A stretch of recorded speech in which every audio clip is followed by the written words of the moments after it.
When I was first diagnosed with ankylosing spondylitis, a lot of traditional movements really aggravated my symptoms. Stuff like the deadlift, low back was too tight, hamstrings were too tight, aggravated the low back, aggravated the SI joints.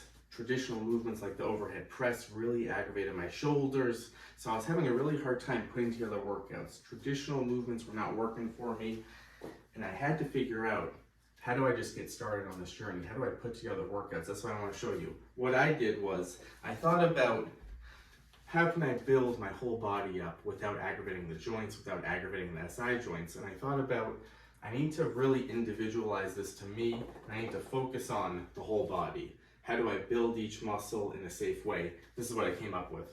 First, starting of course with the feet, with the calves. I started with basic stuff. I wanted to build the calves, and for me, single leg calf raise is really difficult, so I started supported, both feet. And you'll find a lot of these movements can be difficult because of the tightness, and for me, I have a lot of tightness in my calves, so I had to start with low repetitions.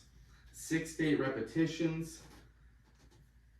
A simple calf raise, I made sure the repetitions made sense for me. I wasn't overdoing it, perfect form. And I thought about this for everything. So I start with the calves here, and then I think about, how do I build the hamstrings in a way that doesn't ache the SI joints, doesn't ache the low back? And for me, and what I'll explain is this is gonna be different for everyone. For me, I was able to do a single leg deadlift and I actually felt pretty good on the hamstring.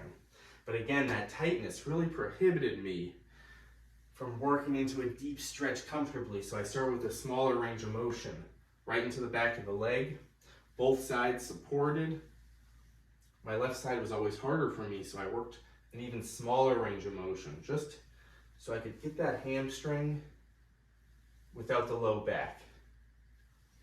For many, this may be too difficult at first.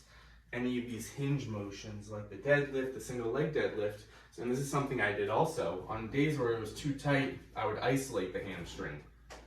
Something like a standing hamstring curl. And there's a machine like this at the gym, 2 forms. You can do a seated hamstring curl, you can also do this on your stomach. So at home, I would do a single leg hamstring curl, just thinking about engaging that hamstring.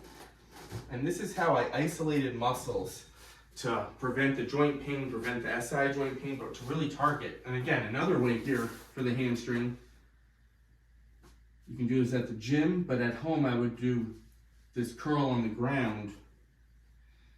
And you can add weight to this eventually. At home you can add some ankle weights, but in the beginning, I would just work the body weight version, because again, that tightness would make it pretty hard for me to do stuff like this. So this is how I put together workouts. I chose things that made sense for me. So we start with the calf raise, then I would find a way to work the hamstring. Also, the front of the quad, again, traditional movements, like the lunge just did not feel good for me. Squats felt good for me, but I had to do so very carefully at first. Because again, just the form wasn't there, the tightness was too much at first. So instead, I opted to isolate those muscles. And I really like this variation upright, straight leg raise. Just to the front of that quad, that hip flexor. You can lean back to take a little pressure off. Now I would work just the perfect repetitions here, where I'm feeling the burn, but I'm not overdoing it. I'm not causing too much soreness. So what worked for me was really the 6 to 8 repetition range, a little less than you would generally see. But I would just work perfect form. I would work 3 sets of everything. And this is how I isolated each muscle in the body. And now I talked about traditional upper body movements just weren't working for me, so I opted for supported presses, much better on the upper body. I was able to protect the shoulders here.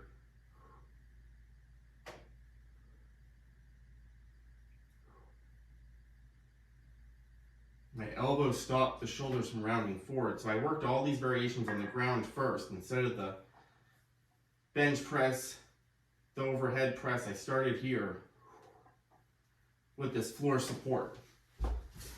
And lastly, that's how I worked the shoulders and the chest at first. And how I worked the back at first was with resistance bands. Just because in the beginning, I just wanted to find ways to loosen up and bring some strength. So band pull aparts, really squeezing my shoulder blades together. Bands are a great tool, less tension on the joints. And this is how I work the back. This is how I work some different shoulder exercises. Instead of dumbbells at first, I just found the bands were better for me, better on the body. So I work some different shoulder variations, a lot more control here than with dumbbells. So I thought about exercise options. What are some options that work for me? I can build, I can individualize it, I can concentrate on each muscle in the body, and how can I put together workouts? So I just showed a couple of things you can do, so I would pick a few of those. I would pick, say, 3 to 4 of those, and I would turn that into a workout. Again, starting with the calf raise, say 8 repetitions. Going from the calf raise to a back exercise, 8 repetitions. And then say on this workout day, I want to do the front leg raise, 8 repetitions each. But again, if you can't get 8, you just go to perfect form without forcing it. 8 repetitions here. And then say on this day, maybe I finished with the bench press supported for 8. So I'm using dumbbells that I can control. I'm feeling it towards the end of the set, but not overly, especially in the beginning. And this is how I would put together workouts. So there's 4 movements right there, 3 sets, and that's how I put together workouts. And you think about, how do you work the whole body? How do you individualize it? How do you do the perfect range of motion? I talked about, for some of these things, the range of motion is going to have to be less, so we're not causing too much tension in the body, but just enough so we can build it over time. And this is how I put together workouts over time. And I always start with less repetitions, less weight, make sure my body responds well to it. And we do want to think about the warm-up, we want to think about the cool down, so important. So whatever muscles we're working this day, you make sure at the end you stretch for, say, 30 to 60 seconds. So if I was to work the bench press on the ground, I'm making sure I'm stretching the chest at the end, 30 to 60 seconds. Doing the calf raise, making sure 30 to 60 second kind of calf stretch at the end. And before I do the workout, I always want to make sure my body's loose, bringing some blood flow. For me, I just like to move around a little bit, maybe do a short walk, do some mobility to loosen things up. But this is how you put together a workout if you're really struggling with joint pain. Let me know what you think in the comments.